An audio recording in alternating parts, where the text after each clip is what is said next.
வழங்குவோர்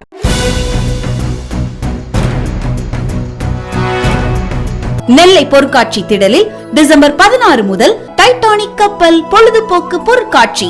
நெல்லையில் தெய்வத்திரு புருஷோத்தமன் என்ற போஸ் பாண்டியன் அவர்களின் 2வது ஆண்டு தினத்தை முன்னிட்டு நலத்திட்ட உதவிகள் வழங்கும் விழா நடைபெற்றது. நெல்லை சந்திப்பு மீனாட்சிபுரம் தேவ் பேலஸில் நடைபெற்ற இவ்விழாவில் அலங்கரிக்கப்பட்ட போஸ் பாண்டியன் திருவுருவ படத்திற்கு சுப்பிரமணியன், முன்னாள் துணை மேயர் ஜெகநாதன் என்ற கணேசன், நவீன் போஸ், சபரி போஸ், தேவா போஸ், பிரதீப் போஸ், SP பாண்டியன், நாராயணன், மகாலிங்கம் உள்ளிட்ட ஏராளமான பிரமுகர்கள் மலர்தூவி அஞ்சலி செலுத்தினர். அதன் பின்னர் பொதுமக்களுக்கு நலத்திட்ட உதவிகளும் அன்னதானமும் வழங்கப்பட்டது.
நீங்கள் பார்த்துக் கொண்டிருப்பது உங்கள் கதிர் டிவி.